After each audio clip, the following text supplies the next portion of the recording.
NBCUniversal is really excited to bring to market for the first time agentic buying in live sports in partnership with FreeWheel and RPA and Newton Research, which was also involved in help building the agent with the agency RPA.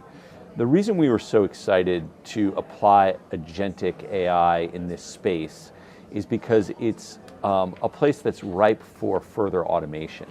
And I'll explain a little bit more what I mean by that.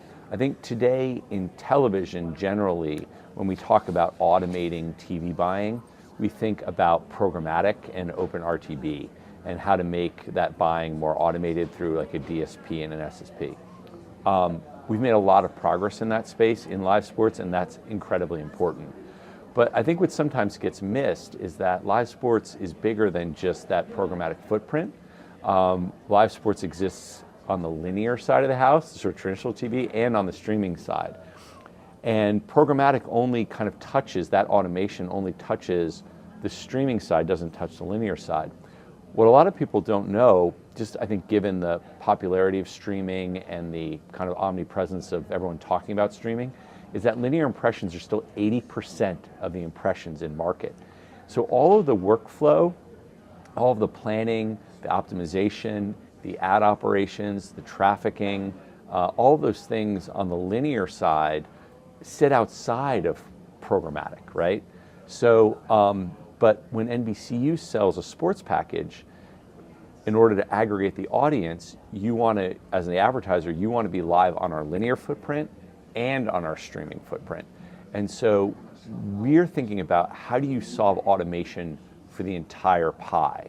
How do you bring to marketers and agencies a way to plan, optimize, activate, and measure a campaign across both the linear side and the streaming side using the most cutting edge automation? And here's where we think agentic AI can be really powerful, where we can feed agents with the right data so that they can understand which impressions are happening on the linear side, which are happening on the streaming, how should I break out my budget, what types of ad units can I buy that can be applied to both, and then those agents can then set up the deals on the linear trafficking side and on the digital side. And that's what we've started to build with this POC.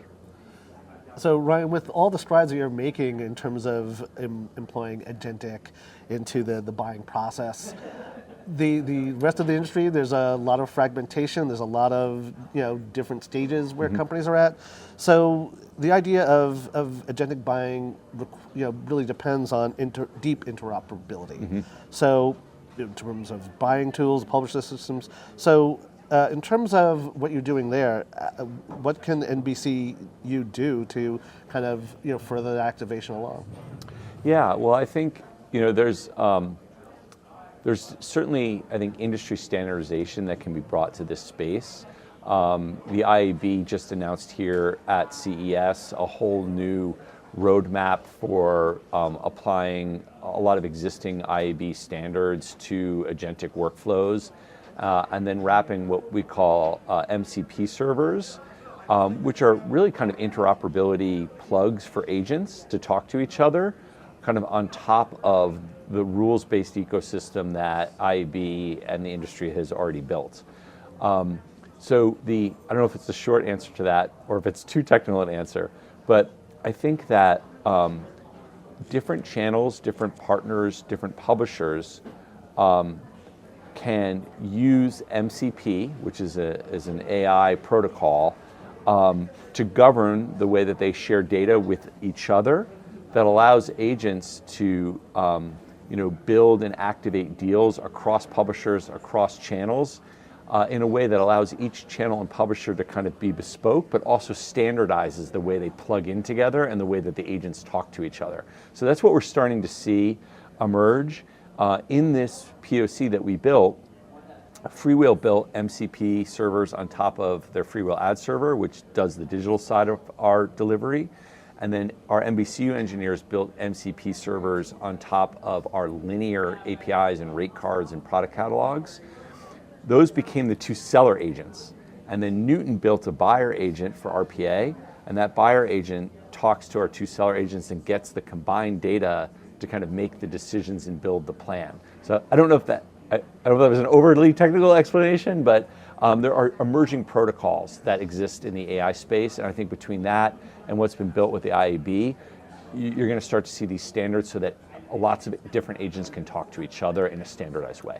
So as those standards wait to take hold, AI acceleration is happening across everything from planning to optimization. So with that in mind, with all these other points really moving fast in terms of adoption, how do you see NBCU's premium video and live sports portfolio evolving itself as more agencies bring their own algorithms and models into the ecosystem? Yeah, I mean, in this actual POC, what was interesting was that one of the services that the the buyer agent could access when they're building the plan is our forecasting model.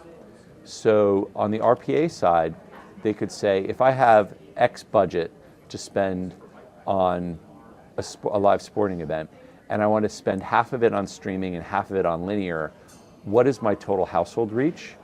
Now, what if I want to do 30-70 split or 80-20 split? How does that change my overall reach? They're using our model and our forecasting model to calculate that household reach.